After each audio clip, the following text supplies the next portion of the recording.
ಕರ್ನಾಟಕ ರಾಜ್ಯದ ಹವಾಮಾನ ಮುನ್ಸೂಚನೆ.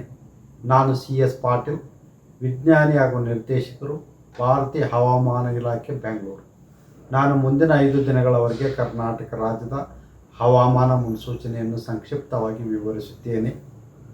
ಇಂದು ಕರ್ನಾಟಕ ರಾಜ್ಯಾದ್ಯಂತ ಕೆಲವು ಕಡೆ ಗುಡುಗು ಮಿಂಚು ಸಮೇತವಾಗಿ ಹಗುರವಾಗಿ ಅಲ್ಲಲ್ಲಿ ಮಳೆಯಾಗಿದೆ. ಪ್ರಮುಖವಾಗಿ ಮೂಡಿಗೆರೆ, ಬೆಂಗಳೂರು, ಹನುಮನಹಟ್ಟಿ, ಹಾವೇರಿ ಜಿಲ್ಲೆ, ಕೊಪ್ಪಳದಲ್ಲಿ ಹಗುರವಾಗಿ ಮಳೆಯಾಗಿದೆ.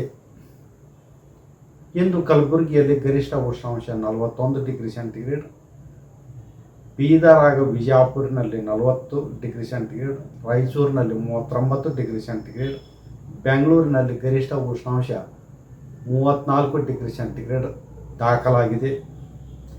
ಈಗಿರುವ ಹವಾಮಾನದ ಸಿನಾಪ್ಟಿಕ್ ಸ್ಥಿತಿ ಏನೆಂದರೆ, ಕರ್ನಾಟಕದ ಒಳನಾಡಿನಲ್ಲಿ ಟ್ರಫ್ 1.5 ಕಿಲೋಮೀಟರ್ ಎತ್ತರದವರೆಗೆ ಇದೆ.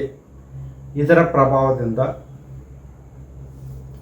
ಮುಂದಿನ 5 ದಿನಗಳವರೆಗೆ ಏಪ್ರಿಲ್ 16ರಿಂದ ಏಪ್ರಿಲ್ 20ರವರೆಗೆ ಕರ್ನಾಟಕ ರಾಜ್ಯಾದ್ಯಂತ ಅಲ್ಲಲ್ಲಿ ಹಗುರವಾಗಿ ಗುಡುಗು ಮಿಂಚು ಸಮೇತವಾಗಿ ಮಳೆಯಾಗುವ ಹೆಚ್ಚಿನ ಸಾಧ್ಯತೆ ಇದೆ.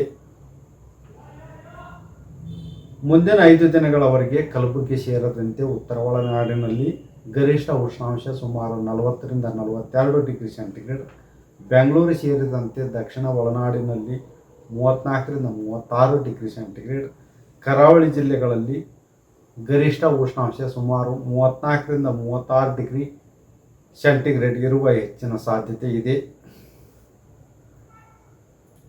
ಬೆಂಗಳೂರಿನಲ್ಲಿ ಮುಂದಿನ 5 ದಿನಗಳವರೆಗೆ ಏಪ್ರಿಲ್ 16ರಿಂದ ಏಪ್ರಿಲ್ 20ರವರೆಗೆ ಕೆಲವು ಕಡೆ ಹಗುರವಾಗಿ ಗುಡುಗು ಮಿಂಚು ಸಮೇತವಾಗಿ ಸಾಯಂಕಾಲ ಮತ್ತು ರಾತ್ರಿ ವೇಳೆಯಲ್ಲಿ ಮಳೆಯಾಗುವ ಹೆಚ್ಚಿನ ಸಾಧ್ಯತೆ ಇದೆ.